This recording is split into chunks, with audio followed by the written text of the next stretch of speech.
जी, नमस्ते, नमस्ते, नमस्ते। कैसे हैं आप सभी लोग? उम्मीद करता हूँ बहुत अच्छे होंगे। और प्यारे बच्चों, आज हमारा पहला क्लास होने वाला है संस्कृत का। और पिछले वर्ष सबसे अधिक प्यार संस्कृत की वीडियो को ही मिला था। इसके बावजूद प्यारे बच्चों, थोड़ा-सा लेट से आप लोग का स्टार्ट हो रहा है, पर टेंशन मत लीजिए। हमें कुल बच्चों 14 चैप्टर पढ़ने हैं और हर चैप्टर वन शॉट होगा। तो हमें पूरे साल में बस 14 क्लासेस हमें लगानी है संस्कृत बुक की। तो प्यारे बच्चों, कैसे हैं आप लोग? उम्मीद करते हैं बहुत अच्छे होंगे। मेरे साथ जुड़ चुके हैं प्रियांशु कुमार, सुमित कुमार हैं, आनंद हैं, बिट्टू हैं, जयप्रकाश हैं, रोहित हैं, ममता हैं, सोनू है, खुशबू हैं और ढेर सारे मेरे प्यारे प्यारे विद्यार्थी जी जुड़ चुके हैं। जल्दी से आप लोग सेशन में जुड़ जाइए और अपने अपने सभी दोस्तों को शेयर कर दीजिएगा। व्हाट्सएप पर और टेलीग्राम पर सबको शेयर कीजिए और बता दीजिए भाई कि गुरुदेव वापस आ चुके हैं और पढ़ाई शुरू हो चुकी है। बिहार बोर्ड क्लास 10th 2026 के बैच के लिए हम लोग पढ़ रहे हैं और संस्कृत प्यारे बच्चों। और संस्कृत में हमारा चैप्टर नंबर 1 जिसका नाम है बच्चों मंगलम। मंगलम का अर्थ होता है बच्चों सब कुछ जीवन में मंगल होना। कई बार हम लोग कहते हैं ना, अगर कोई आशीर्वाद लेने के लिए हम किसी बड़ों के पास जाते हैं तो कहते हैं मंगल भवा, यानी सब कुछ मंगल हो आपके जीवन में, कुछ भी खराब नहीं हो।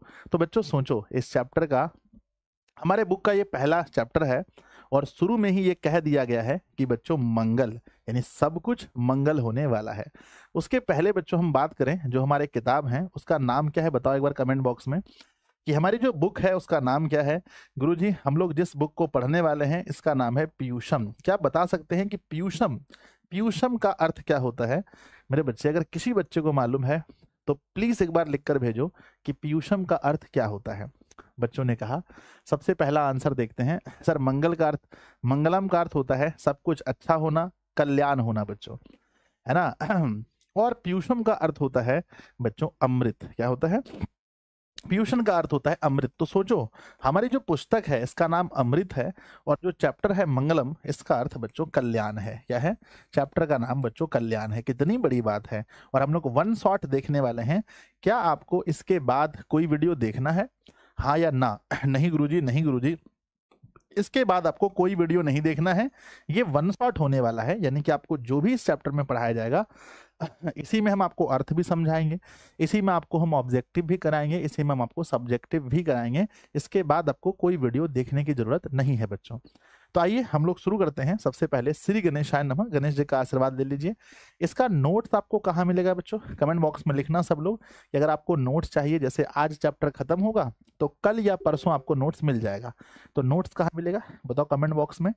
इस बार चैप्टर खत्म और नोट्स देते चलेंगे, तो नोट्स आपको ऐप के अंदर मिलने वाला है। तो मेरे विद्यार्थी जी याद रखिएगा कि ऐप में जो आपको कोर्स परचेज करना है, चैप्टर खत्म नोट्स मिलेगा, चैप्टर खत्म नोट्स मिलेगा। वो class 10th new batch 2026 dream 450 plus है। इसके अंदर 449 रुपए प्राइस है। दिशा ऑनलाइन क्लासेस के ऐप के अंदर आपको नोट्स मिल जाएगा। बच्चों सबसे पहले सरस्वती माता का आशीर्वाद ले लीजिए। जय माँ शारदे। और एक बार सरस्वती माता के समक्ष अपना अपना ड्रीम सब लोग बताइए कि बोर्ड एग्जाम में आपका ड्रीम क्या होने वाला है।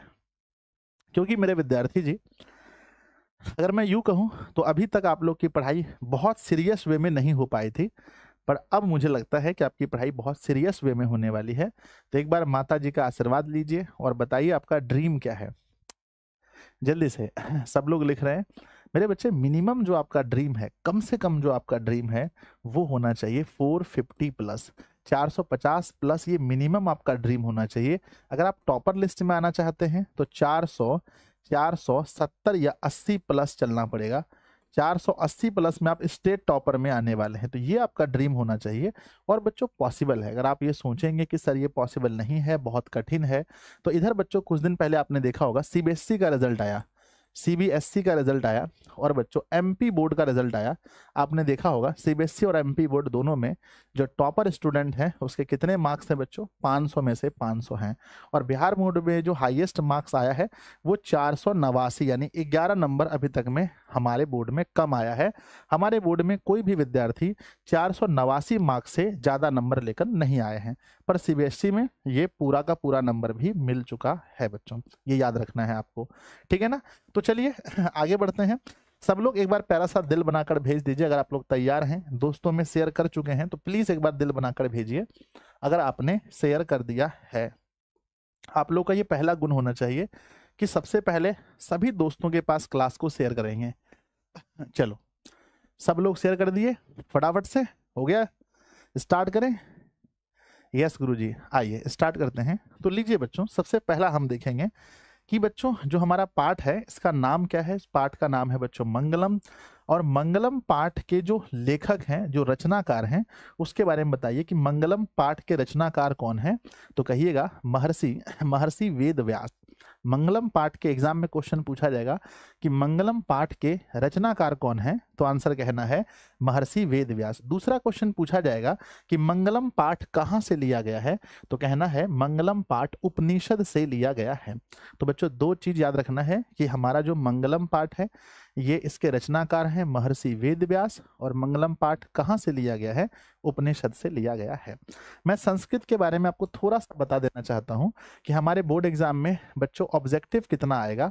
तो हमारे बोर्ड एग्जाम में 100 ऑब्जेक्टिव आते हैं, जिसमें से 50 आपको बनाना होता है। 100 में लगभग देखा जाए तो पहले क्या होता था कि 40 से 45, माफ कीजिएगा 45 क्वेश्चन जो है वो हमारे बुक से होते थे। 45 क्वेश्चन बुक से होते थे और लगभग बच्चों हम बात करें तो 50 है ना, 40 से 45 क्वेश्चन बच्चों बुक से होते थे। 40 से 45 क्वेश्चन बुक से होते थे। और बच्चों 60 से 55 क्वेश्चन जो है, 60 से 55 यानी कि कभी 60 कभी 55 क्वेश्चन ये हमारे व्याकरण से होते थे।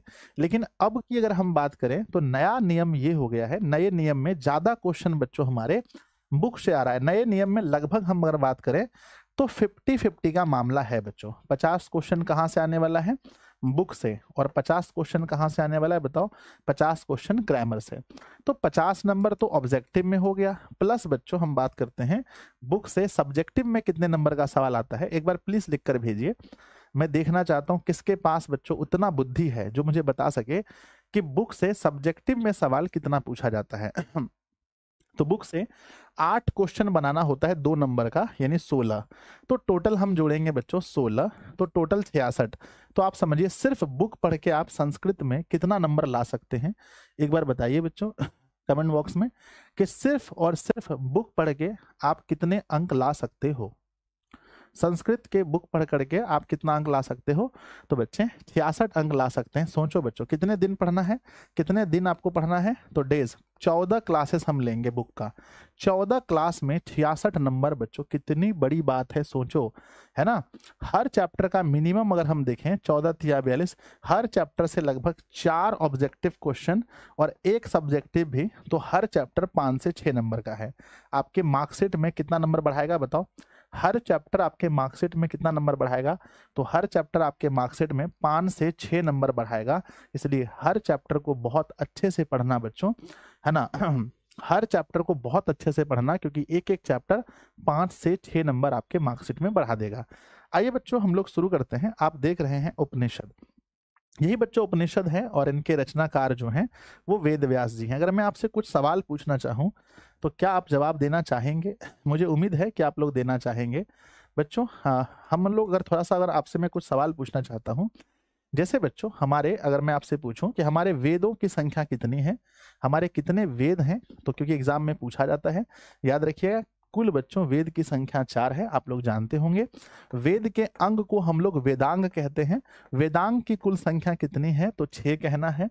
बच्चों हमारे उपनिषद की कुल संख्या कितनी है, तो उपनिषद की कुल संख्या 108 है। और बच्चों हमारे कितने पुराण हैं, पुराणों की संख्या कितनी है, तो पुराणों की संख्या 18 पुराण है। कितने पुराण हैं, 18 पुराण हैं। 108 उपनिषद हैं, 108 उपनिषद हैं। वेदांग की संख्या 6 है और बच्चों हमारे वेद की संख्या 4 है। तो ये बहुत इंपॉर्टेंट है जिसको आपको याद रखना है बच्चों। साथ में ही आपको 2 चीज याद रखना है कि रामायण जो है, रामायण के लेखक कौन है। रामायण के लेखक बच्चों बताइए, रामायण के लेखक कौन है, तो रामायण के लेखक हैं महर्षि वाल्मीकि। बच्चों कौन है, महर्षि वाल्मीकि जी रामायण के रचनाकार हैं। अगर मैं पूछूं बच्चों कि महाभारत के रचनाकार कौन है, तो क्या कहेंगे, महाभारत के रचनाकार हैं वेद व्यास जी। कौन है, वेद व्यास जी महाभारत के रचनाकार हैं। ये आपको अच्छे से याद रखना है बच्चों।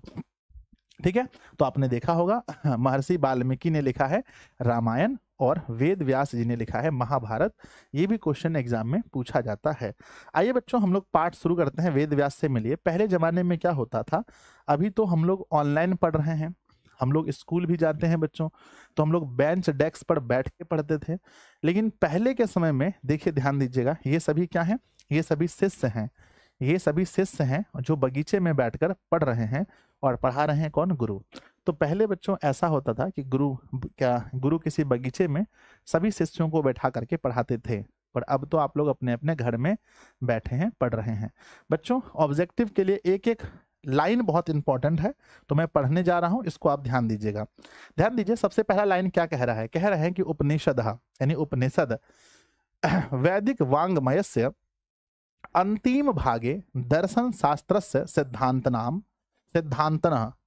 प्रकटयन्ति। इसके अर्थ को समझना है। अर्थ कह रहा है कि उपनिषद जो है वैदिक वांग्मय के अंतिम भाग में, वैदिक वांग्मय के किस भाग में, बताओ कमेंट बॉक्स में, किस भाग में मेरे बच्चे। उपनिषद जो है वो वैदिक वांग्मय के अंतिम भाग में, भागे मतलब भाग में, दर्शन शास्त्रस्य सिद्धांतना प्रकटयन्ति, यानी कि उपनिषद जो है वैदिक साहित्य के अंतिम भाग में किसके सिद्धांत को प्रकट करता है। एग्जाम में क्वेश्चन पूछा जाएगा कि उपनिषद जो है वैदिक वांग्मय के अंतिम भाग में किसके सिद्धांत को प्रकट करता है, तो कहना बच्चों दर्शन शास्त्र के सिद्धांत को। अगला क्वेश्चन पूछा जाएगा दर्शन शास्त्र के सिद्धांत को कौन प्रकट करता है, तो कहना है कौन प्रकट करता है, तो कहना है उपनिषद प्रकट करता है। तो बच्चों यहां से दो क्वेश्चन हुआ कि उपनिषद जो है किसके सिद्धांत को प्रकट करता है, तो कहना है दर्शन शास्त्र के, और दर्शन शास्त्र के सिद्धांत को प्रकट कौन करता है, तो उपनिषद करता है। इस चीज को याद रखना है। आइए बच्चों हम आगे बढ़ते हैं। आगे लिखा गया है सर्वत्र परम पुरुषस्य परमात्मना महिमा प्रधानतया गीयते। कहते हैं कि सर्वत्र मतलब सभी जगह, परम पुरुष मतलब परमात्मा, भगवान को आप जानते हैं, कभी नाम सुना है भगवान का, बताओ। भगवान को परम पुरुष कहा गया है, भगवान को परमात्मा कहा गया है। कहते हैं कि सर्वत्र परम पुरुषस्य परमात्मनः महिमा प्रधान्यतः गीयते, यानी कि बच्चों सर्वत्र मतलब सभी जगह, परम पुरुष मतलब परम पुरुष जो परमात्मा है उसकी महिमा को गाया जाता है। एग्जाम में पूछा जाएगा कि सभी जगह किसकी महिमा को गाया जाता है, कमेंट बॉक्स में लिखिए। सभी जगह किसकी महिमा को गाया जाता है, कमेंट बॉक्स में लिखिएगा। सभी जगह किसकी महिमा का गायन होता है, किसकी महिमा का गायन होता है। तो आंसर क्या लिखना है, आंसर क्या लिखना है बच्चों, परमात्मा। आंसर लिखना है परमात्मा। अगला क्वेश्चन पूछा जाएगा कि परमात्मा की महिमा का गायन कहाँ होता है। ऑप्शन ए भारत में, ऑप्शन बी पाकिस्तान में, ऑप्शन सी सभी जगह, ऑप्शन डी मान लो अमेरिका में। तो बच्चों बताओ कि परमात्मा की महिमा का गायन कहाँ होता है, तो आंसर आपको लिखना है सभी जगह। बच्चों कहाँ होता है परमात्मा की महिमा का गायन, कहाँ होता है, तो सभी जगह, जिसको हम लोग संस्कृत में सर्वत्र कहते हैं। तो कहते हैं बच्चों सुनो ध्यान से कि सर्वत्र परम पुरुषस्य परमात्मा महिमा प्रधानतया गीयते, यानी कि परम पुरुष की जो प्रधानता है, उसकी जो महिमा है, उसको सभी जगह गाई जाती है। अगले लाइन में चलेंगे, लिखा गया है कि तेन परमात्मनः जगत व्याप्तम अनुशासितम, है ना, अनुशासितम चास्ति। कहते हैं कि तेन परमात्मनः, तेन मतलब उस, परमात्मना मतलब कि परमात्मा से, जगत व्याप्तम वह जो परमात्मा है वो पूरे जगत में व्याप्त है और अनुशासित है। मैंने बच्चों माफ कीजिएगा, ये जो पूरा जगत है वो उसी परमात्मा से अनुशासित है। आज हवाएं चल रही हैं किसकी वजह से, बताओ बच्चों किसकी वजह से, परमात्मा की वजह से। सभी जीव जंतु पैदा ले रहे हैं, सभी जीव जंतु मर रहे हैं, कभी बच्चों बाढ़ हो रहा है, कभी सुखाड़ हो रहा है ना, फल पक रहे हैं, समय पर फूल आ रहा है। ये सब किसकी वजह से हो रहा है, कमेंट बॉक्स में लिखिएगा। तो मेरे बच्चे ये सब हो रहा है परमात्मा की वजह से। अगर आपसे पूछा जाएगा ये संपूर्ण संसार किससे अनुशासित है, मैं आपसे एक प्यारा सवाल पूछ रहा हूं, ये संपूर्ण संसार किससे अनुशासित है, आंसर का है ना अनुशासित है, जल्दी बताइए। ये संपूर्ण संसार किसके द्वारा अनुशासित है? तो आपको आंसर कहना है परमात्मा। यानी बच्चों इस पूरे संसार को परमात्मा ही चला रहा है। वो चाह रहा है तभी मैं पढ़ा पा रहा हूं, वो चाह रहा है तभी आप पढ़ पा रहे हो, नहीं तो नहीं पढ़ पाते। कहते हैं बच्चों सह एव, कहते हैं सह एव सर्वसाम तपसाम परम लक्षणम। कहते हैं सह मतलब वह, एव ही, सर्वेशाम मतलब सबों के, तपसाम ना, तपसाम मतलब तपस्या का, परम लक्ष्यम मतलब परम लक्ष्य है। बच्चों जितने भी साधु महात्मा तपस्या कर रहे हैं, ओम ओम, तो जितने भी लोग तपस्या कर रहे हैं, जितने भी लोग शाम को पूजा कर रहे हैं, घंटी डुला रहे हैं, है ना, जितने भी लोग पूजा पाठ कर रहे हैं, सबका लक्ष्य क्या है? सब लोग किसको पाना चाहते हैं? कमेंट बॉक्स में लिखिएगा कि सभी लोग किसको पाना चाहते हैं। सभी लोगों के तपस्या का परम लक्ष्य क्या है? एकमात्र लक्ष्य बताइए। तो बच्चों याद रखिएगा कि सभी लोगों की तपस्या का जो परम लक्ष्य है, परम लक्ष्य है वो परमात्मा है। जो परम लक्ष्य है बच्चों, सभी लोग किसको पाना चाहते हैं? तो सभी लोग पाना चाहते हैं परमात्मा को। तो याद रखिएगा कि सभी लोगों का जो परम लक्ष्य है वो परमात्मा ही है। कहते हैं अस्मिन पाठे, अस्मिन मतलब होता है इस, पाठे मतलब पाठ में, परमात्मा ना, परमात्म, अस्मिन पाठे परमात्म परा उपनिषदाम पद्यात्मकः पंच मंत्रा संकलितः संति। कहते हैं इस पाठ में परमात्मा के उपनिषद का, परमात्मा के उपनिषद का, परमात्मा के उपनिषद का 5 मंत्र पद्यात्मक रूप में संकलित हैं, दिए गए हैं। तो बच्चों आपसे यहाँ पूछा जाएगा कि इस पाठ में, मंगलम पाठ में कुल कितने मंत्र हैं? कमेंट बॉक्स में लिखिएगा मंगलम पाठ में कुल कितने मंत्र हैं। बच्चों मेरे सभी बच्चों को पता होगा कि मंगलम पाठ में कुल 5 मंत्र हैं। दूसरी बात है कि मंगलम पाठ में जो मंत्र हैं बच्चों वो किस रूप में हैं? गद्य रूप में, गद्यात्मक रूप में है या पद्यात्मक रूप में है? मंगलम पाठ के जो मंत्र हैं वो किस रूप में हैं? तो कहना बच्चों वो पद्यात्मक रूप में है। मेरे बच्चे वो पद्यात्मक पद्यात्मक पद्यात्मक रूप में है ना। 5 मंत्र हैं और वो किस रूप में है? पद्यात्मक रूप में है। बच्चों 5 मंत्र किस किस उपनिषदों से लिए गए हैं? क्या आपको उपनिषदों का नाम पता है? किस किस उपनिषदों से लिया गया है? बताओ मेरे सामने, उपनिषदों का नाम बताइए कि किस किस उपनिषदों से इन 5 मंत्र को लिया गया है। तो मेरे विद्यार्थी जी याद रखिएगा, सबसे पहला मंत्र जो है, पहला मंत्र जो है वो लिया है ईशावास्य उपनिषद से, ईशावास्य उपनिषद से, ईशावास्य उपनिषद से लिया गया है पहला मंत्र। मेरे बच्चे क्या आप जानते हैं कि हमारा दूसरा मंत्र कहाँ से लिया गया है? दूसरा मंत्र लिया गया है कठोपनिषद से। बोलो दूसरा मंत्र कहाँ से लिया गया है? तो कठोपनिषद से लिया गया है। तीसरा मंत्र बच्चों क्या आप जानते हैं कहाँ से लिया गया है? तीसरा मुंडकोपनिषद से लिया गया है, मुंडकोपनिषद से हमारा लिया गया है। और बच्चों चौथा मंत्र पता है कहाँ से लिया गया है? चौथा मंत्र भी बच्चों मुंडकोपनिषद से लिया गया है, मुंडकोपनिषद से लिया गया है। क्या आप जानते हैं कि 5वां मंत्र कहाँ से लिया गया है? तो बच्चों श्वेताश्वतर, है ना, श्वेताश्वतर उपनिषद से, श्वेताश्वतर उपनिषद से लिया गया है। तो मेरे विद्यार्थी जी ये आपके 5 मंत्र हैं जो आपके 4 उपनिषदों से लिए गए हैं। बोलो बच्चों याद करो, सबसे पहला मंत्र ईशावास्य उपनिषद से, दूसरा मंत्र कठोपनिषद से, तीसरा और चौथा दोनों बच्चों मुंडकोपनिषद से, और 5वां मंत्र श्वेताश्वर उपनिषद से लिए गए हैं। तो बच्चों अगर आपको लगता है कि यहाँ तक आपको समझ में आ गया तो प्लीज एक बार दिल बनाकर भेजिए कि गुरुदेव मुझे समझ में 100% आ गया। जल्दी से दिल बनाकर भेजिए कि गुरुजी हमें समझ में आ गया। एक बार मैं पुनः समझा देता हूँ मेरे प्यारे प्यारे बच्चों। कहा गया है कि उपनिषद वैदिक वांग्मय के अंतिम भाग में दर्शन शास्त्र के सिद्धांत को प्रकट करता है। सभी, है ना, सर्वत्र परम पुरुषस्य परमात्मनः महिमा प्रधानतः गीयते, सभी जगह परमात्मा की महिमा का गायन होता है। तेन परमात्मना जगत व्याप्तम अनुशासित चास्ते, कहते हैं यह परमात्मा जगत में सभी जगह व्याप्त हैं और ये संसार इसी से अनुशासित है, जिसको हम लोग हिंदू धर्म में भगवान कहते हैं, मुस्लिम धर्म में इसे अल्लाह कहते हैं, और बच्चों सिख धर्म में वाहे गुरु कहते हैं, है ना, ईसाई धर्म में बच्चों कुछ और भी का, है ना, गॉड या कुछ यीशु कहा जाता है, तो सभी धर्म में अलग अलग नाम हैं इनके। अस्मिन् पाठे परमात्मना उपनिषद पद्यात्मक 5 मंत्र संकलिता सन्ति, 5 मंत्र इसमें हैं। बच्चों हम आपको यहाँ पर हिंदी भी लिख दिए हैं, अगर आप लोगों को कभी पढ़ना हो, अगर नोट्स में रहेगा आप पढ़ सकते हैं। लिखा है कि उपनिषद वैदिक साहित्य के अंतिम भाग में दर्शन शास्त्र के सिद्धांत को प्रकट करता है। सर्वत्र परम पुरुष परमात्मा की महिमा का गुणगान गाई जाती है। उन्हीं परमात्मा से यह संसार व्याप्त और अनुशासित है। यही सभी तपस्याओं का परम लक्ष्य भी है, तपस्वियों का परम लक्ष्य भी है। और लिखा है इस पाठ में परंपरा की प्राप्ति के लिए, माफ कीजिए, परमात्मा की प्राप्ति के लिए उपनिषद पद्यात्मक रूप में 5 मंत्रों में संकलित है।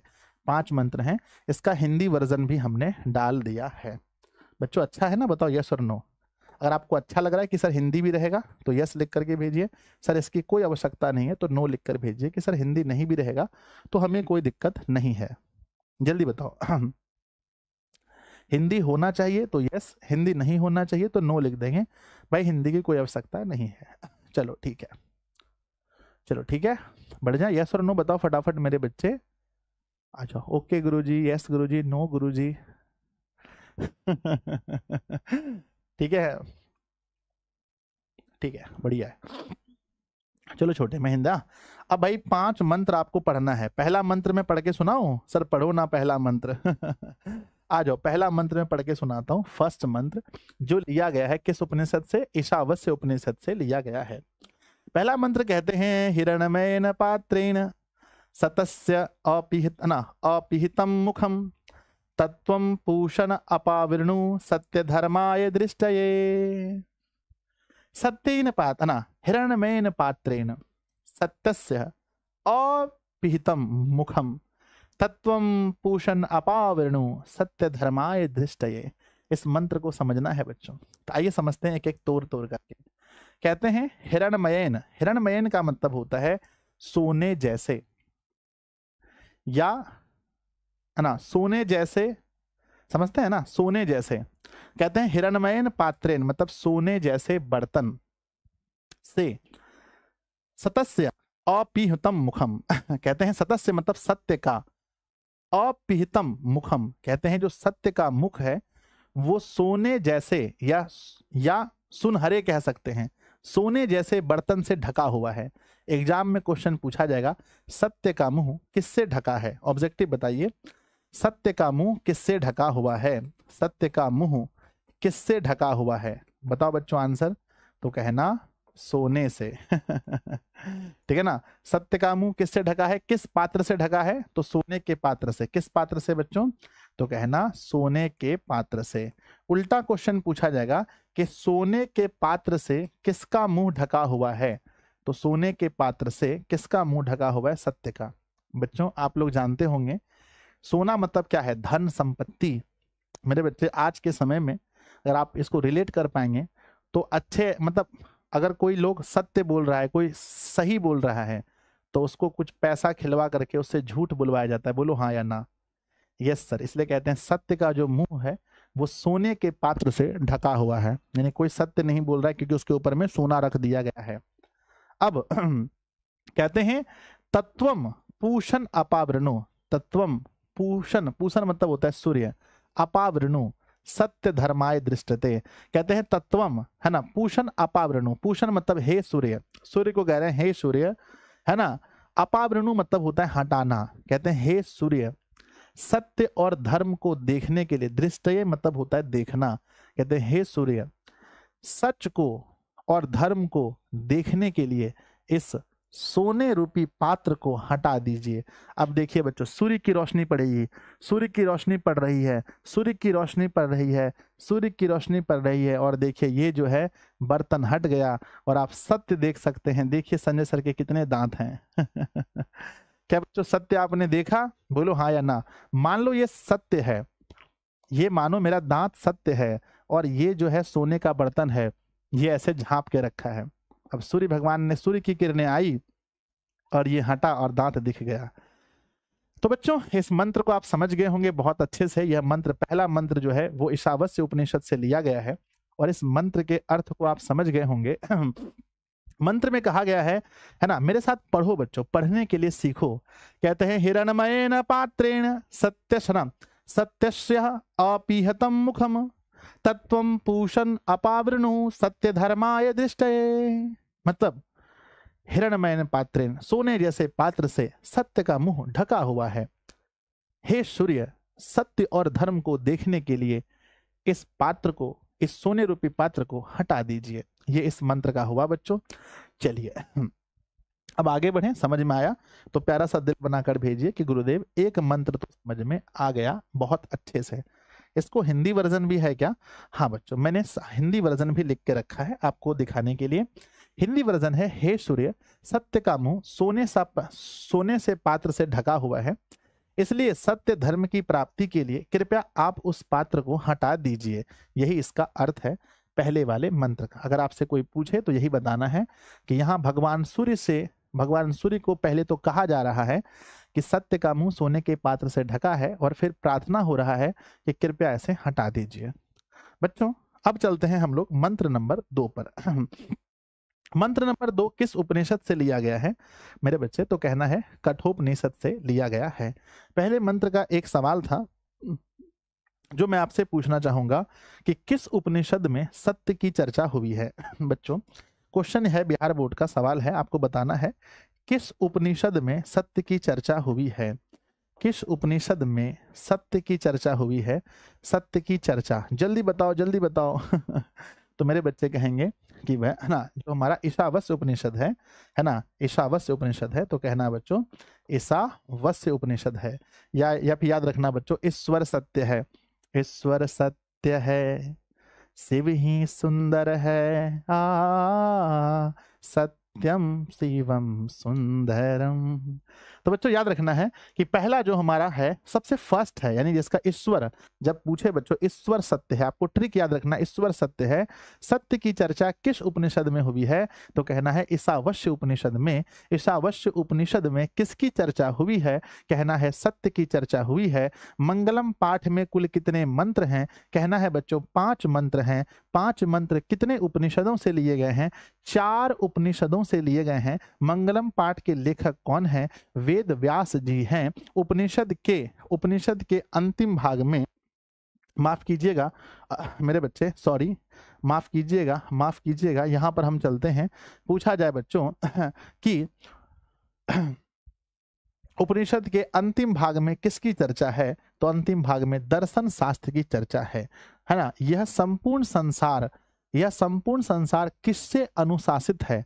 यह संपूर्ण संसार परमात्मा से अनुशासित है। सभी तपस्याओं का अंतिम लक्ष्य क्या है? अंतिम लक्ष्य क्या है? तो सभी तपस्याओं का अंतिम लक्ष्य परमात्मा है। ये भी आपको याद रखना है। तो जो भी क्वेश्चन मैं पूछूं बच्चों तो बहुत जल्दी जल्दी जवाब देना है। चलिए बच्चों दूसरे मंत्र में आप सभी का स्वागत है। दूसरे मंत्र में कहा गया है कि बच्चों अरुणियान, है ना, ध्यान दीजिएगा, लिखा है अरुणियान महतो महियान। बच्चों यहाँ पर ना अनियर प्रत्यय लगा है। अगर आप पढ़ेंगे जब ग्रामर में तो वहां आप सीखेंगे कि कौन सा प्रत्यय लगा है, तो अनियर प्रत्यय। अनियर प्रत्यय तब लगता है जब किसी भी चीज को बहुत छोटा बताना होता है या किसी चीज को बहुत बड़ा बताना होता है, तो बीच में हम एक प्रत्यय लगाते हैं जिसका नाम है अनियर प्रत्यय।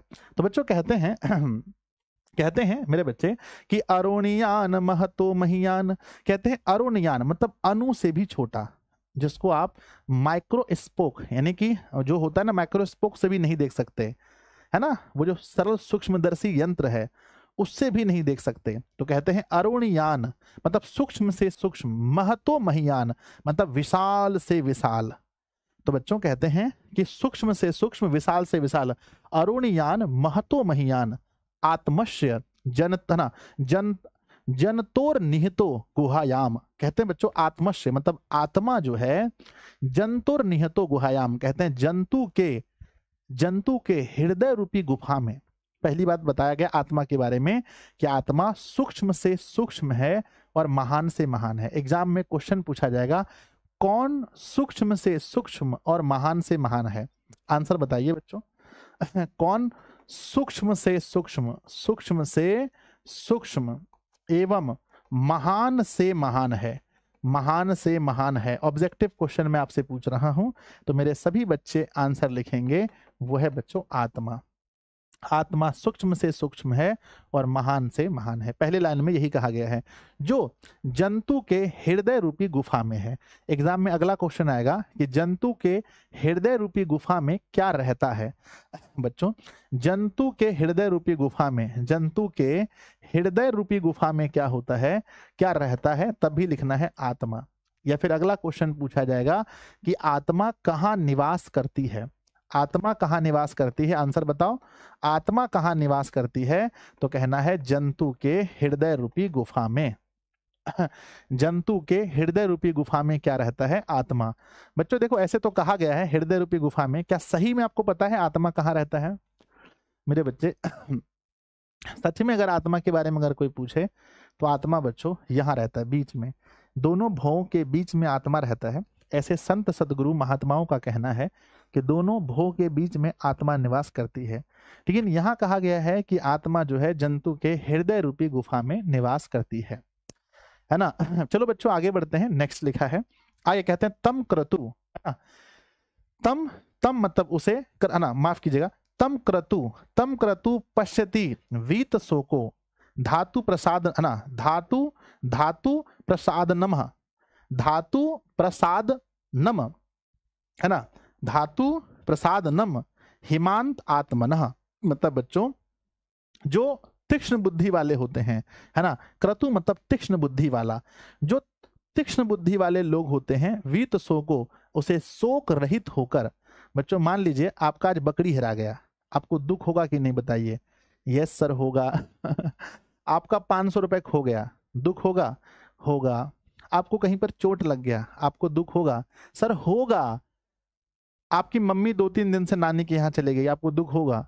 सर बिल्कुल होगा, आप भी पागल हैं, होगा दुख। लेकिन बच्चों कहते हैं नहीं।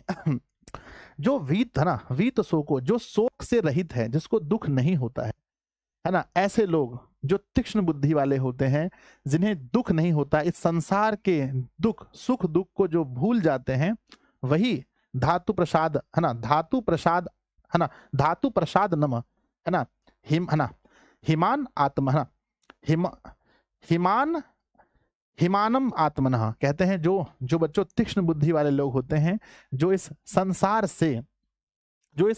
से बच्चों जो शोक रहित हैं, वही परमात्मा को पाते हैं। तो बच्चों बताइए परमात्मा को कौन पाते हैं, कमेंट बॉक्स में लिखिए परमात्मा को कौन पाते हैं। या फिर जो, हाँ, परमात्मा को कौन पाते हैं, तो आंसर लिखना है तीक्ष्ण बुद्धि वाले लोग। कौन पाते हैं, तो परमात्मा को पाते हैं तीक्ष्ण बुद्धि वाले लोग। बच्चों परमात्मा को कैसे पाते हैं, कैसे पाते हैं, तो शोक रहित होकर। कैसे पाते हैं, शोक रहित होकर पाते हैं। अगला सवाल आपसे पूछा जाएगा कि कठोपनिषद में, जैसा मैंने बताया आपको सबसे पहला, ईशावास्य उपनिषद में किसकी चर्चा है, तो बच्चों आपने कहा था कि ईशावास्य उपनिषद में सत्य की चर्चा है। तो मैं ऐसा ही एक सवाल आप लोगों से पूछता हूं, ये बताइए कठोपनिषद में किसकी चर्चा है, बताओ कठोपनिषद में किसकी चर्चा है। तो बच्चों हम लोग कठोपनिषद में किसके बारे में पढ़े हैं, बताओ बताओ बताओ, आत्मा के बारे में। तो कठोपनिषद में आत्मा की चर्चा है। या उल्टा क्वेश्चन पूछा जाए कि आत्मा की चर्चा किसमें है, तो कहना है आत्मा की चर्चा कठोपनिषद में है। तो मेरे बच्चे मुझे लगता है कि दूसरा वाला आप लोग समझ गए होंगे। एक बार प्यारा सा दिल बनाकर भेजिए कि गुरुदेव मेरे मालिक हम समझ गए हैं, जल्दी से दिल बनाकर भेजो। जल्दी फटाफट से सब लोग दिल बनाकर भेजो कि सर पहला भी मंत्र हो गया और दूसरा भी मंत्र हमारा हो गया। चलिए एक बार फिर से मैं देख लेता हूं कि जो आत्मा है वो सूक्ष्म से सूक्ष्म और विशाल से विशाल है, और जो तीक्ष्ण बुद्धि वाले लोग होते हैं इस संसार से शोक रहित होकर के इस बात को जान पाते हैं कि भाई आत्मा क्या है। क्या आप जान पाए हैं बच्चों आत्मा क्या है? नहीं गुरुजी। मैं जान पाया हूं? नहीं। जो शोक रहित हो जाते हैं इस संसार से वही जान पाते हैं कि आत्मा क्या है। हम भी नहीं जान पाए अभी तक बच्चों। हिंदी वर्जन भी अगर आप देखना चाहें तो मैंने लिख दिया है हिंदी वर्जन। हिंदी में लिख दिया है सूक्ष्म से सूक्ष्म और महान से महान आत्मा प्राणी के हृदय रूपी गुफा में निवास करती है। जैसा कि फर्स्ट लाइन का मतलब था, जिसका रहस्य जानने वाले महान विद्वान पुरुष, इसका रहस्य कौन जान सकते हैं? जो तीक्ष्ण बुद्धि वाला है, जो विद्वान पुरुष है, वही शोक रहित हो जाते हैं। और जो इस बात को जान जाते हैं वो क्या होते हैं? शोक रहित हो जाते हैं। उसको बच्चों संसार में क्या हो रहा है इस बात से उसे कोई मतलब नहीं है। तो बच्चों अब हम लोग जा रहे हैं तीसरे उपनिषद की ओर। तो चलिए अब समझते हैं, माफ कीजिए, तीसरे मंत्र की ओर। तो लीजिए बच्चों, यह है हमारा तीसरा मंत्र, यह है हमारा तीसरा मंत्र। और ये तीसरा मंत्र कहाँ से लिया गया बताओ? कहना बच्चों मुंडकोपनिषद से। यहाँ मुंडक लिखा है लेकिन पूरा नाम है मुंडकोपनिषद। तीसरा मंत्र कहाँ से लिया गया है मेरे बच्चे बताओ? तो गुरुजी मुंडकोपनिषद से लिया गया है। तीसरा मंत्र हमारा मुंडकोपनिषद से लिया गया है। और इस मंत्र में क्या कहा गया है देखो, बड़ा प्यारा सा है।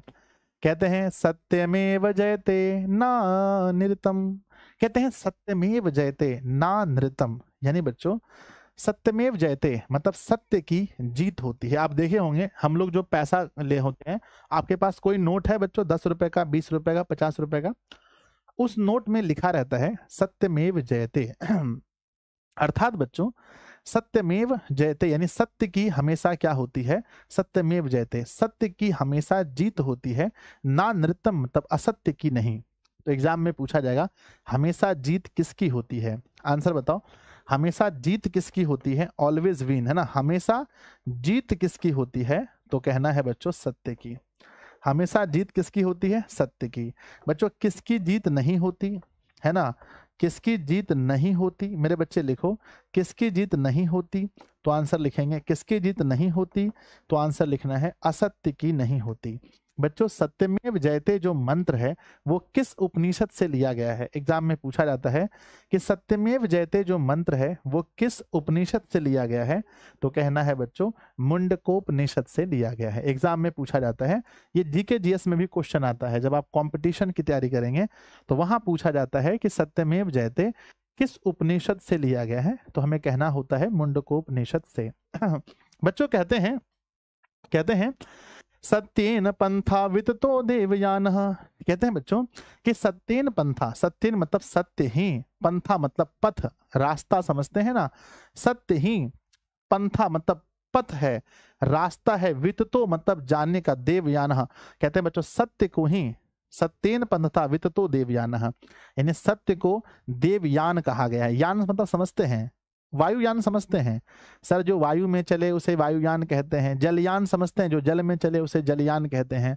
तो कहते हैं देवताओं का जो यान है, देवता मान लीजिए कि आज ए पॉइंट पर हैं बच्चों, और देवता को अगर बी पॉइंट में जाना पड़े किसी भगवान को, तो वो किस मतलब क्या लेकर जाएंगे बताओ कमेंट बॉक्स में? हवाई जहाज option A, option B cycle, option C सत्य, और ऑप्शन डी झूठ।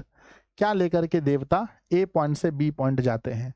तो बच्चों सत्य। तो सत्य को देवताओं का यान कहा गया है कि देवता जो है, हाँ, या फिर आप इसको ऐसे भी कह सकते हैं कि बच्चों देवलोक तक पहुंचने का, है ना, मार्ग कौन सा है? देवलोक पहुंचने का मार्ग कौन सा है? देवलोक का, है ना, देवलोक तक पहुंचने का मार्ग बताइए क्या है? पहुंचने का मार्ग, पहुंचने का मार्ग। तो कहना है देवलोक तक पहुंचने का जो मार्ग है वो है बच्चों सत्य, है ना। तो याद रखना है सत्य बहुत इंपॉर्टेंट है। तो बच्चों कहा गया है सत्यमेव जयते ना नृतम सत्येन पंथा विततो देवयानः यानी सत्य को ही देवताओं का यान कहा गया है। आगे पढ़ते हैं बच्चों, आगे लिखा गया है ये न, है ना, कहते हैं बच्चों, है ना, ये ना क्रमंत, है ना, कहते हैं ये ना कर्मंत ऋषयो हयाप्त कामः यत्र तत्र सत्यस्य परम निधानम। और कहते हैं कि बच्चों जितने भी कर्म हैं, जितने भी हमारे कर्म हैं, ऋषियों यानी कि ऋषियों ने बताया है, जितने भी ऋषि मुनि हुए हैं उन्होंने बताया है कि हमारे जीवन में जितने भी कर्म हैं उसमें सबसे प्रधान किसे, सबसे बच्चों निधानम यानी सबसे प्रधान किसे बताया गया है बताओ? हमारे जितने भी कर्म हैं उसमें सबसे प्रधान कौन सा बताया गया है बताओ? तो वो है सत्य बोलना बच्चों। यानी सत्य जो है वो सब में प्रधान है। जितने भी हमारे कर्म हैं सब में हमारा इंपॉर्टेंट क्या है? सत्य। यानी सत्य को बच्चों हमेशा पकड़ के रखिए। झूठ बोलने से जीवन में बहुत दुख होता है, इसलिए हमें जीवन में क्या बोलना चाहिए बच्चों, बताओ जीवन में हमें क्या बोलना चाहिए, कमेंट बॉक्स में लिखिए। जीवन में हमें क्या बोलना चाहिए?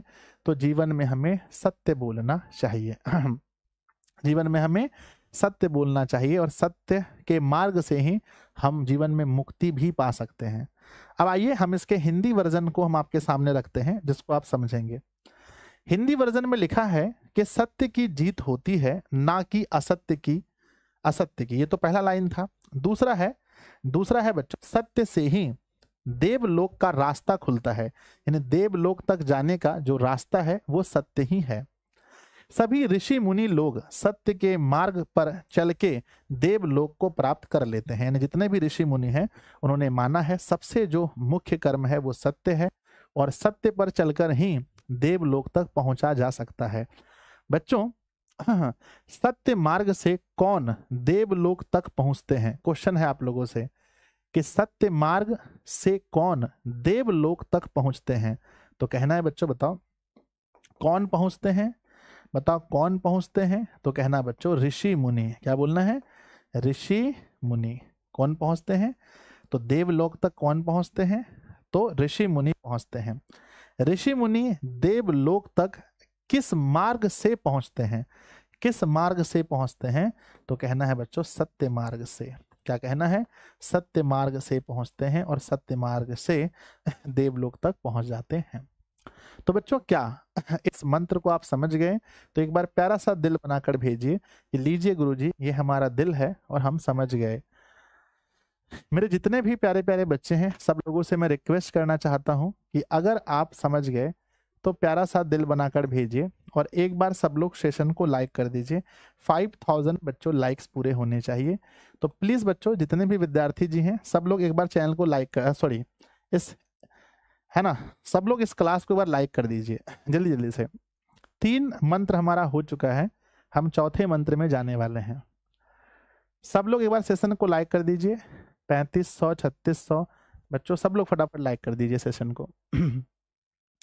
चौथे मंत्र पर हम चलते हैं। तो चौथा मंत्र भी आप जानते हैं कि ये भी मंत्र मुंडकोपनिषद से ही लिया गया है। चौथा मंत्र भी मुंडकोपनिषद से लिया गया है। इस मंत्र में क्या कहा गया है आइए जानते हैं। कहते हैं यथा नद्यः स्यन्दमानः समुद्रे असतं गच्छन्ति नाम रूपे विहाय तथा विद्वान नाम रूपाद विमुक्तः परात्परः पुरुषमेति दिव्यम। कहते हैं मेरे बच्चे कि यथा मतलब जिस प्रकार, यथा का अर्थ क्या होता है बताइए? कहते हैं बच्चों कि यथा मतलब जिस प्रकार, यथा नद्यः मतलब नदी, स्यन्दमानः स्यन्दमानः स्यन्दमानः मतलब बच्चों मिल जाना, मिल जाना, विलुप्त हो जाना। कहते हैं यथा नद्यः समुद्रे, है ना, यथा नद्यः है ना स्यन्दमानः समुद्रे, जिस प्रकार नदी समुद्र में मिल जाती है। जिस प्रकार से नदी कहाँ मिलती है बच्चों बताओ कमेंट बॉक्स में, नदी कहाँ मिलती है? ऑब्जेक्टिव क्वेश्चन बताइए, नदी कहाँ मिलती है? तो आंसर लिखना है समुद्र, समुद्र यानी समुद्र में। तो बच्चों जिस प्रकार नदी समुद्र में अस्तम गच्छन्ति, है ना, अस्तम गच्छन्ति नाम रूपे विहाय, विहाय मतलब होता है छोड़कर, नाम रूप। जिस प्रकार से नदी कहाँ मिलती है बच्चों? समुद्र में, है ना, नदी कहाँ मिलती है? समुद्र में। नदी समुद्र में कैसे मिलती है? तो कहना है नाम रूपेन विहाय, नाम और रूप को छोड़कर। नाम और किसको छोड़कर बताओ? रूप को छोड़कर। नाम और रूप को छोड़कर, नाम और रूप को छोड़कर बच्चों नदियां कहाँ मिलती हैं? समुद्र में मिलती हैं। बच्चों आप एक तस्वीर से समझ सकते हैं कि मान लीजिए कि यहां से बच्चों इतना दूर तक समुद्र है और ये है नदी का पानी। अब ये नदी का पानी अगर समुद्र में मिल जाए तो क्या आप फिर पहचान पाओगे कि इसमें नदी का पानी कौन सा है? बोलो, कोई बच्चा है जो पहचान पाएगा? हाँ या ना? कोई नहीं पहचान पाएगा। ये मान लो समुद्र है और नदी का पानी आके समुद्र में मिल गया तो बच्चों फिर नदी नदी नहीं रहता है, वो समुद्र बन जाता है ना। फिर उसका नाम नदी नहीं होता क्योंकि वो नाम और रूप, ना तो उसका कोई नाम रहता है और ना ही उसका रूप, वो सफेद था, हरा था, काला पानी था, जो था वो मिल जाता है। तो बच्चों जिस प्रकार कहा गया है कि जिस प्रकार से नदियां अपने नाम और रूप को छोड़कर नाम और रूप को छोड़कर समुद्र में मिल जाती हैं, तथा यानी उसी प्रकार विद्वान नाम रूपाद विमुक्तः अपने नाम और रूप को छोड़कर, है ना, परातम परम पुरुष मुपेति दिव्यम, और कहते हैं वह दिव्य परमात्मा में मिल जाता है। तो बच्चों, जिस प्रकार से नदी नाम और रूप को छोड़कर समुद्र में मिल जाता है, उसी प्रकार जो विद्वान पुरुष होते हैं वो किस में मिल जाते हैं? बताओ कमेंट बॉक्स में कि विद्वान पुरुष कहाँ मिलते हैं। नदी तो समझो समुद्र में, नदी समुद्र में मिल जाते हैं, पर विद्वान पुरुष कहाँ मिलते हैं? बताओ कमेंट बॉक्स में। तो गुरुजी, विद्वान पुरुष जो है वो परमात्मा में, परमात्मा में, वो परमात्मा में जाकर मिल जाते हैं, वो दिव्य परमात्मा में, वो दिव्य परमात्मा में जाकर के मिल जाते हैं।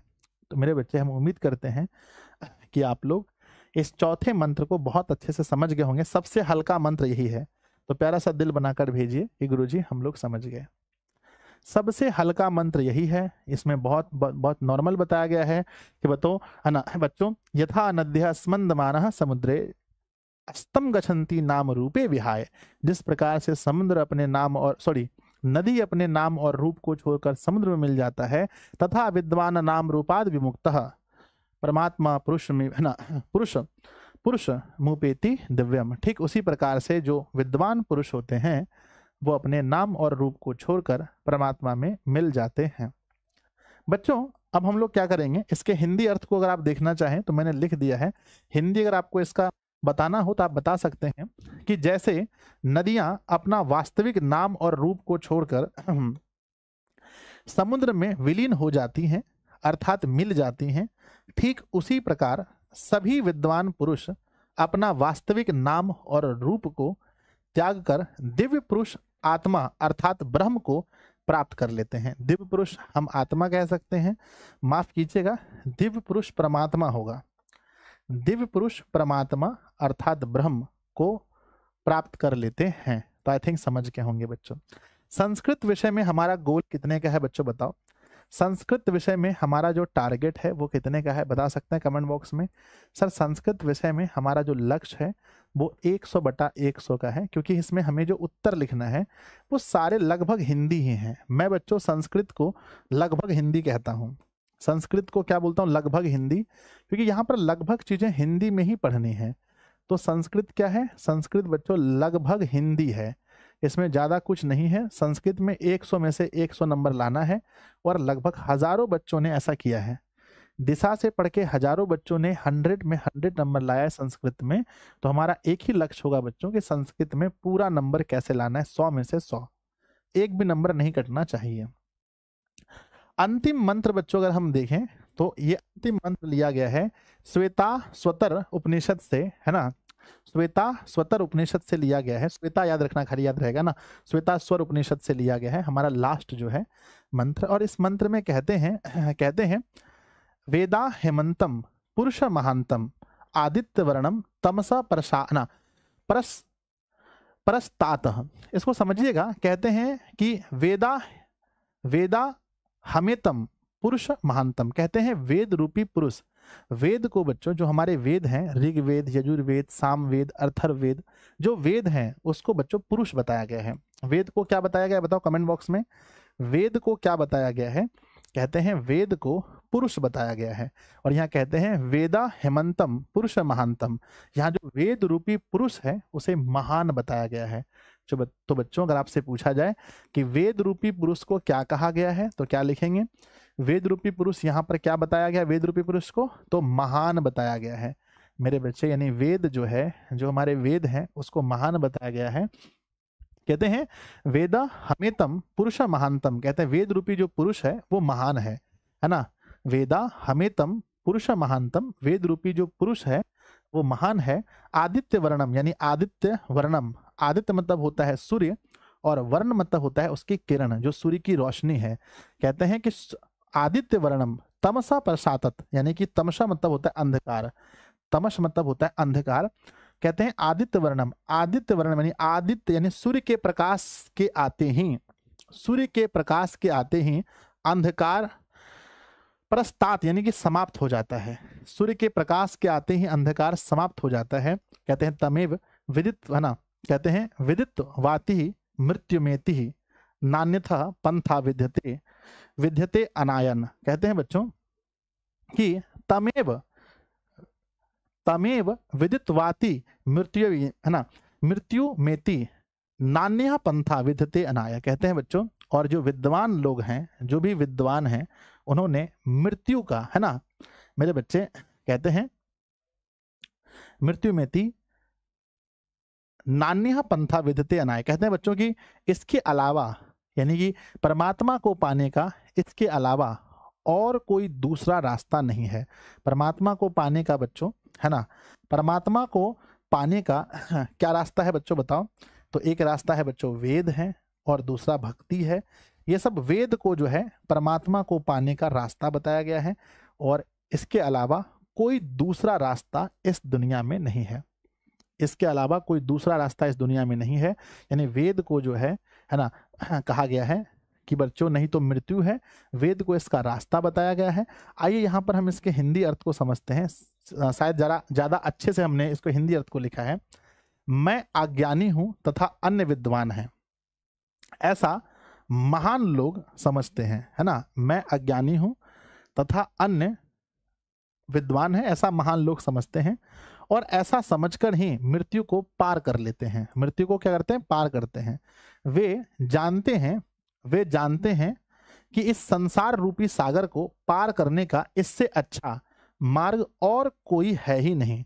तो मेरे विद्यार्थी जी याद रखिएगा, इसमें इस लाइन में कहा गया है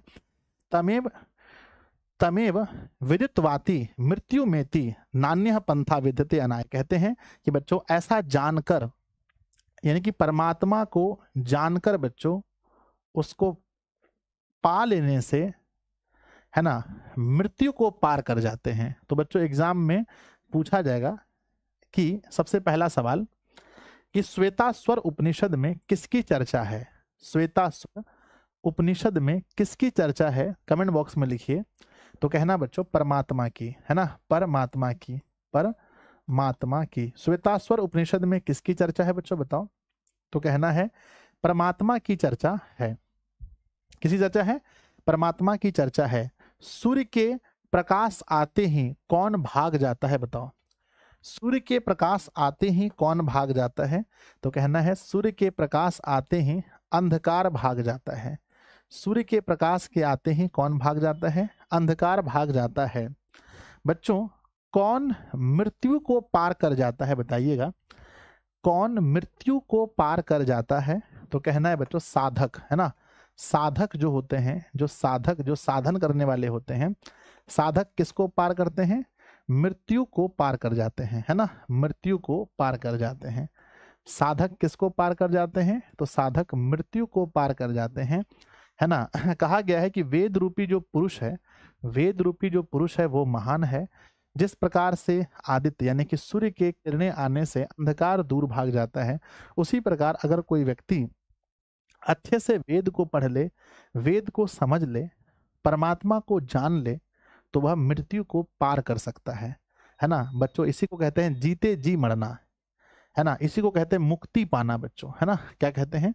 मुक्ति पाना, मुक्ति पाना बच्चों, है ना। जो भी वेद को पढ़ लेगा, जो भी वेद रूपी पुरुष को समझ लेगा, वो परमात्मा को पा लेगा, और समझिए वो मृत्यु रूपी जो मृत्यु है ना, मृत्यु जो है उसको पार कर जाएगा, मृत्यु को पार कर जाएगा।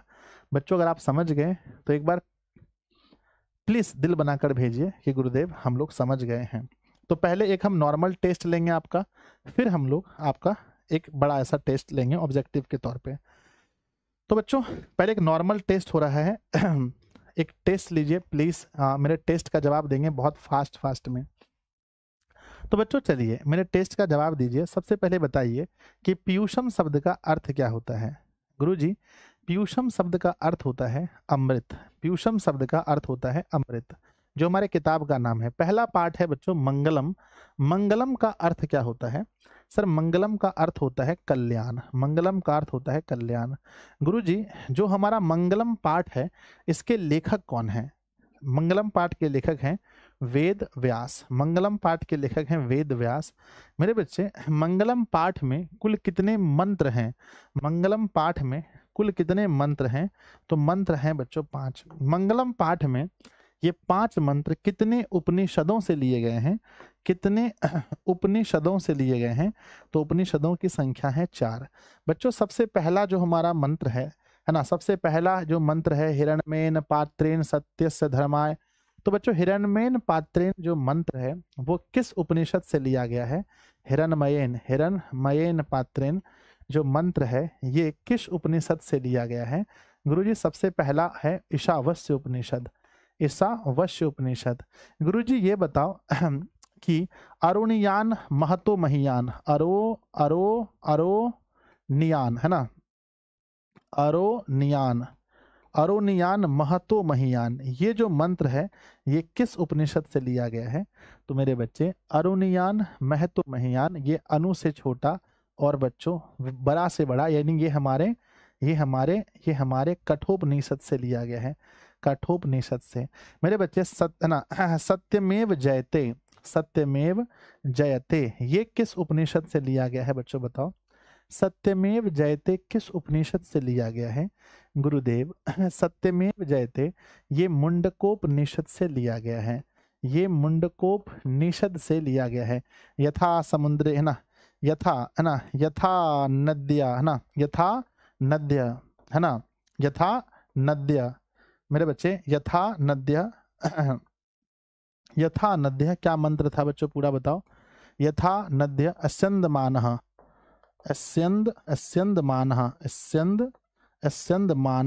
अस्यन्दमानः मानः समुद्रे। ये मंत्र बच्चों बताओ कहाँ से लिया गया था, है ना? तो मेरे जी, ये मंत्र भी मुंडकोपनिषद से लिया गया था। ये मंत्र भी मुंडकोपनिषद से लिया गया था। सबसे लास्ट में बच्चों वेदा हेमतम है ना, वेदा हमेतम, वेदा हमेतम, वेदा हमेतम, पुरुषम महांतम, पुरुषम महांतम। ये मंत्र बच्चों, ये मंत्र कहाँ से लिया गया है बताओ? ये मंत्र कहाँ से लिया गया है? तो सर ये मंत्र लास्ट में है, और ये मंत्र लिया गया है किससे? ये मंत्र लिया गया है श्वेताश्वतर उपनिषद से, श्वेताश्वर उपनिषद से, श्वेताश्वतर उपनिषद से लिया गया है। तो मेरे बच्चे, हमें पूरा भरोसा है कि अगर आपसे ऐसे पूछा जाएगा कोई एक लाइन दे करके कि बताइए भाई कि हिरण्मयेन पात्रेण ये वाला मंत्र किस उपनिषद क्या है, तो कहना ईशावास्य उपनिषद का। अरुणियान, अरुणियान मतलब अनु से छोटा, तो छोटा से छोटा बच्चों देखो आत्मा बताया गया है हृदय रूपी गुफा में। मैं आपको एक ट्रिक देता हूं, आपको बताना है कि आत्मा कंठ में रहता है। कहाँ रहता है बताओ? ट्रिक से हाँ आपको बताना है कि आत्मा कहाँ रहता है? कंठ में। तो बच्चों जब भी आत्मा होगा अरुणियान मतलब सूक्ष्म से सूक्ष्म, तो याद रखना कंठ यानी कठोपनिषद। तो ये मंत्र कहाँ से लिया गया है? कठोपनिषद से। सत्यमेव जयते है तो याद कर लिए होंगे बच्चों, मुंड है ना, नहीं सत्य बोलिएगा तो मुंडा में मारेंगे। कहाँ मारेंगे? मुंडा में। तो सत्य बोलेगा तो मुंडकोपनिषद। ट्रिक बता दिए।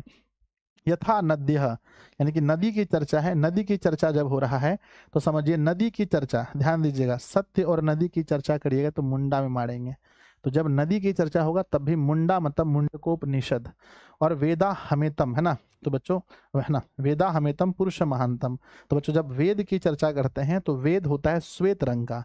आपसे अगर मैं पूछूं बच्चों कि वेद किस रंग का होता है तो बताओ कमेंट बॉक्स में, वेद किस रंग का होता है? तो जब मैं वेद की चर्चा कर रहा हूं तो समझिए कि वेद जो है वो श्वेत रंग का होता है, इसलिए ये श्वेताश्वर उपनिषद से लिया गया है। तो मेरे बच्चे मुझे लगता है कि आप आराम से सारे उत्तर दे पाएंगे। अगला हमारा है आपसे कि मंगलम पाठ किस रूप में है, गद्यात्मक या पद्यात्मक रूप में? तो बताना है बच्चों, मंगलम पाठ पद्यात्मक रूप में है, पद्यात्मक रूप में है। तो बच्चों क्या आप लोग समझ गए? तो गुरुजी के लिए एक प्यारा सा दिल बनाकर भेजिए। क्या ऑब्जेक्टिव क्वेश्चन लाया जाए? जल्दी बताओ, क्या अब ऑब्जेक्टिव क्वेश्चन लाया जाए? सब लोग दिल बनाकर भेजिए। सर बहुत मजा आता है। कैसा लगा आपको समझ करके? बच्चों सब लोग सेशन को भी लाइक कीजिएगा और बताइएगा आप लोग को समझ कर कैसा लगा। आई थिंक बच्चों आप लोग को बहुत बहुत बहुत अच्छा लगा होगा समझ करके, पूरे चैप्टर को समझ करके बहुत अच्छा लगा होगा। फिर से मैं एक बार समझा देता हूँ मेरे बच्चों को ताकि दिक्कत ना हो। पहले वाले मंत्र में जो हमें समझना था वो यही समझना था कि बच्चों जो सत्य है, ध्यान दीजिएगा, जो सत्य का मुंह है वो हिरण्मय यानी सोने के जैसे पात्र से, बर्तन से ढका हुआ है। और सूर्य भगवान से कहा जा रहा है कि सत्य और धर्म को देखने के लिए आप इस बर्तन को हटा दीजिए। ये पहले मंत्र का अर्थ था। दूसरे मंत्र में बताया गया है कि आत्मा जो है वो सूक्ष्म से सूक्ष्म यानी छोटा से छोटा और विशाल से विशाल है, जो मनुष्य के हृदय रूपी गुफा में निवास करता है। और आगे लिखा गया है कि जो विद्वान लोग होते हैं, जो तीक्ष्ण बुद्धि वाले लोग होते हैं, वो इसको समझ लेते हैं और इस दुनिया के शौक से रहित हो जाते हैं। दुनिया में क्या अच्छा हो रहा है, क्या बुरा हो रहा है, उससे उसको कोई मतलब नहीं। तीसरे उपनिषद में कहा गया है कि सत्य की जीत होती है, असत्य की नहीं होती है। इस सत्य मार्ग से भगवान देवता यानी भगवान तक पहुंच सकता है। देवलोक का रास्ता इसे बताया गया है।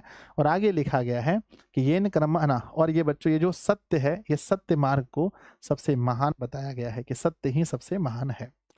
आगे चौथे में बताया गया है कि जिस प्रकार से नदियां अपने नाम और रूप को छोड़कर समुद्र में मिल जाती हैं, ठीक उसी प्रकार से विद्वान लोग भी अपने नाम और रूप को छोड़कर परमात्मा में मिल जाते हैं।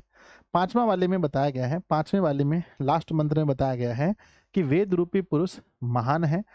आदित्य यानी कि स्वर्ण मतलब कि सूर्य के किरण के पड़ते ही अंधकार दूर हो जाता है। और जो व्यक्ति परमात्मा को जान लेता है वो मृत्यु को पार कर जाता है। जो परमात्मा को जान लेता है मृत्यु को पार कर जाता है।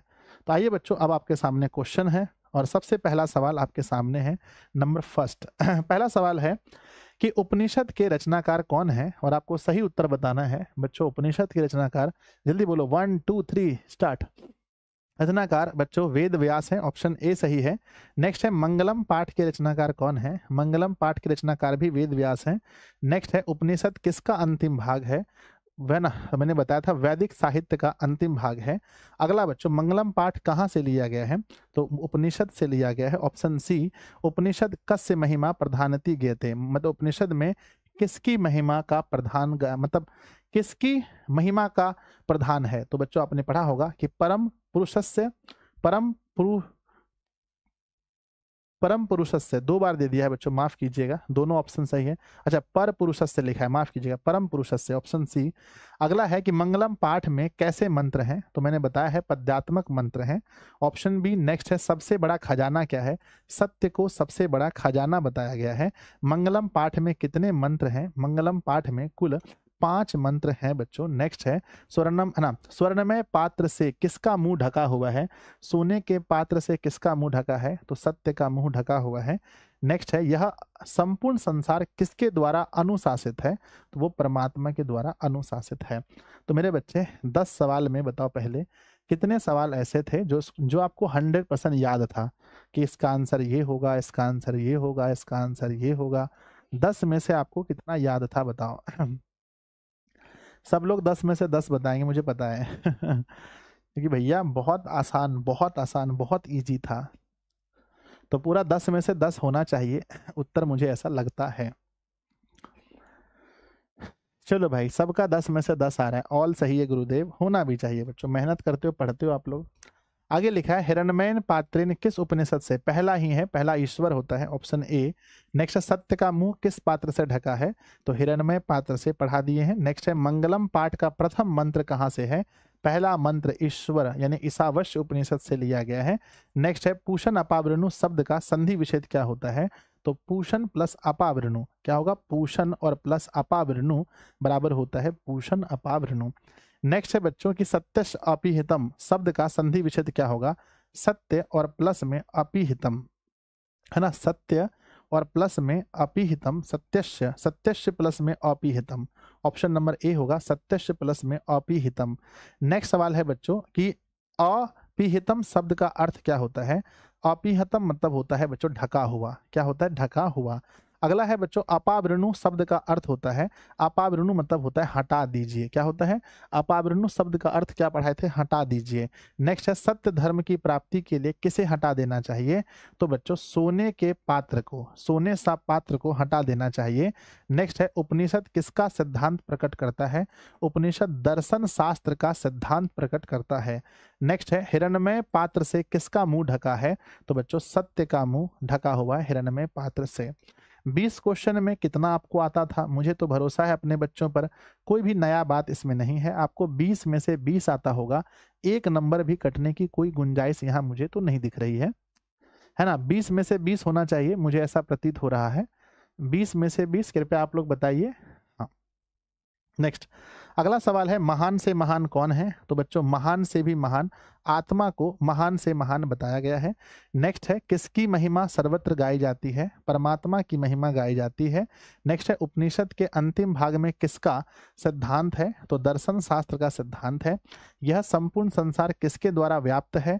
तो परमात्मा के द्वारा व्याप्त है। अरुणयान महतो महियान किस उपनिषद में लिया है? अरुणयान मतलब कि आत्मा के बारे में कहा है जो कंठ में रहता है, तो कंठोपनिषद होगा। नेक्स्ट है सूक्ष्म से सूक्ष्म क्या है? तो आत्मा सूक्ष्म से सूक्ष्म है।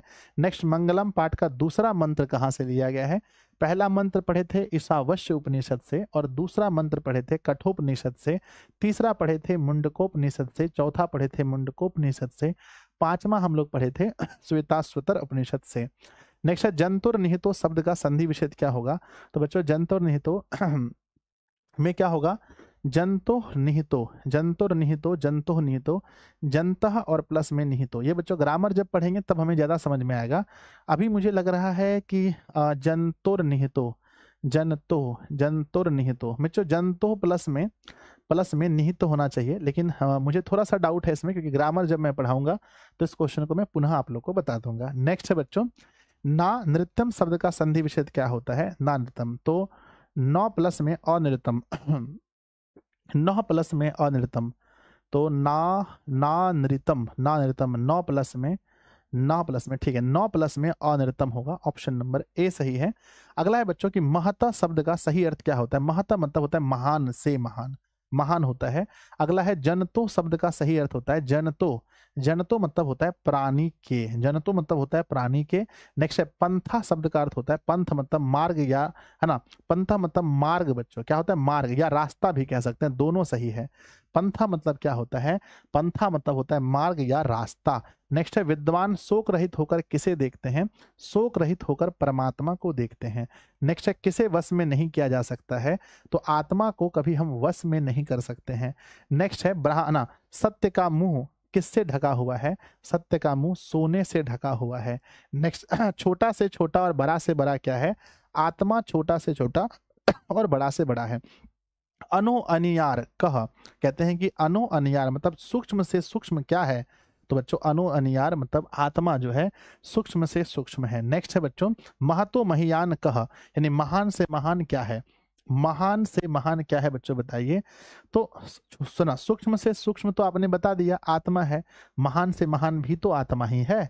अगला क्वेश्चन है ब्राह्मण मुख केन आच्छादित अस्ति, यानी कि ब्राह्मण का मुख किससे ढका है?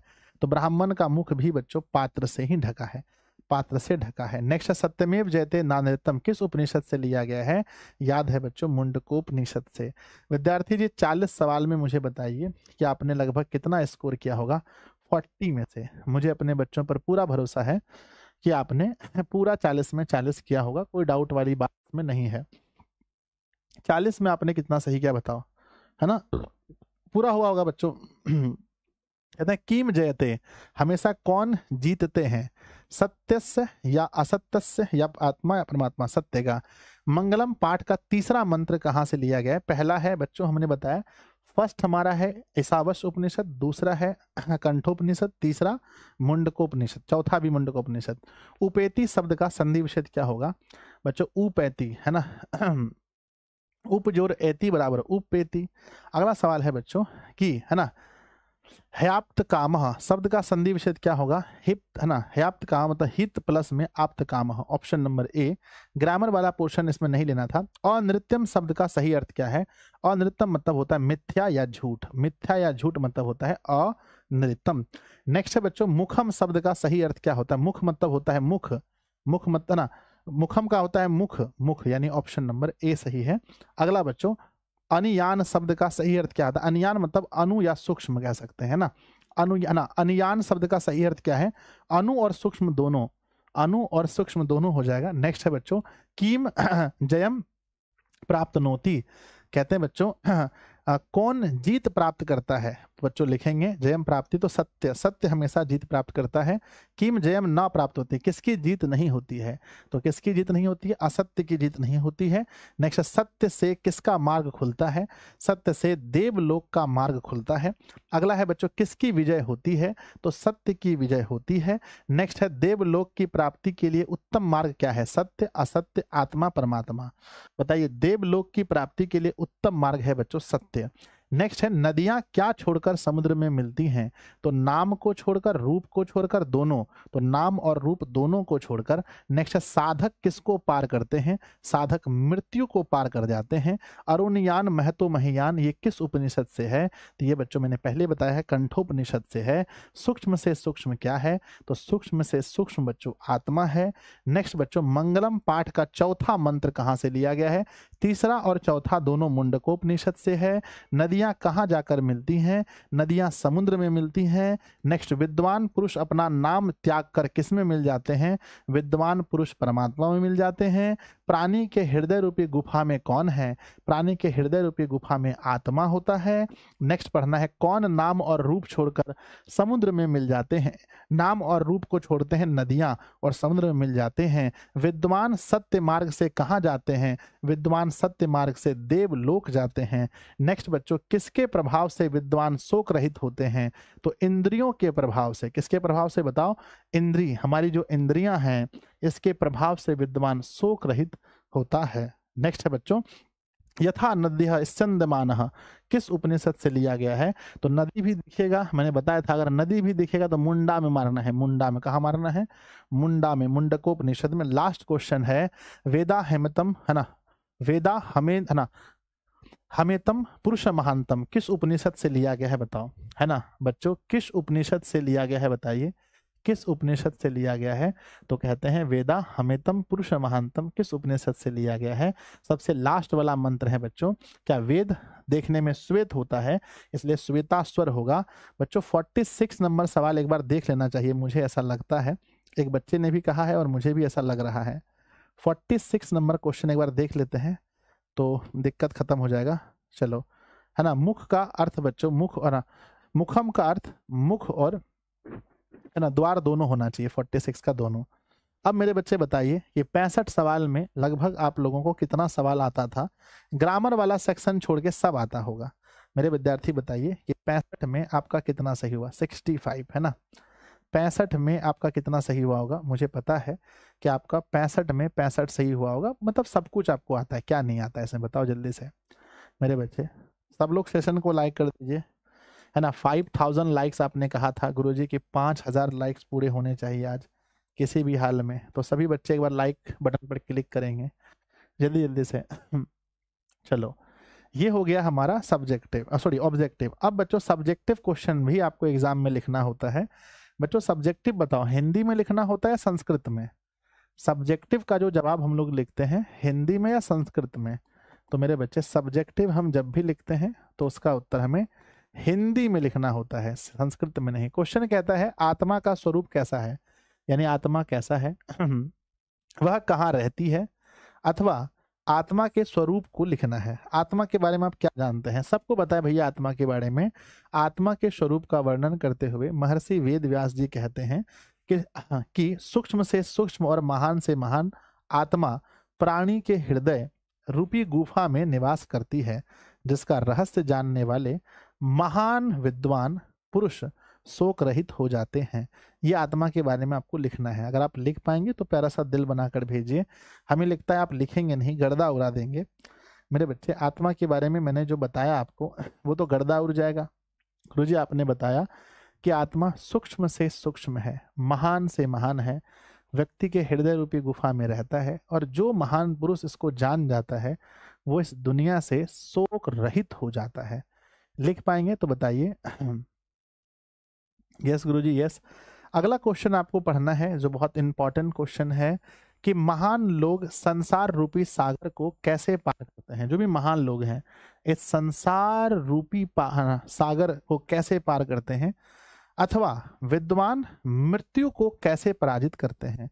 तो पता है ना, महान लोग बच्चों पहले आत्मा को जानते हैं। कहते हैं ज्ञानी और अज्ञानी का वर्णन करते हुए महर्षि वेदव्यास कहते हैं कि मैं अज्ञानी हूं तथा अन्य विद्वान है, ऐसा महान लोग समझते हैं और ऐसा समझकर ही मृत्यु को पार कर लेते हैं। वे जानते हैं कि संसार रूपी सागर को पार करने का इससे अच्छा मार्ग और कोई नहीं है।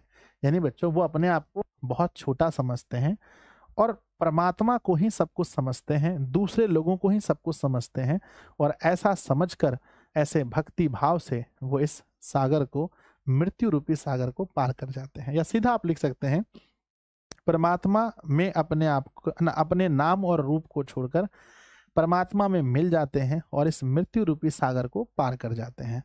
लिख पाएंगे तो प्यारा सा दिल बनाकर भेजिए कि गुरुजी लिख देंगे लिख देंगे। और देखो भाई, सब्जेक्टिव छोड़ के मत जाना, सब्जेक्टिव बहुत इंपॉर्टेंट होता है, ठीक है। तो सिर्फ ऑब्जेक्टिव नहीं पढ़ना है, सब्जेक्टिव भी, क्लास भी है मैथ का। अगला है बच्चों, अगला सवाल देखेंगे। अगला सवाल है कि नदियां और विद्वान पुरुष में क्या समानता है, अथवा नदियां समुद्र में कैसे मिलती हैं।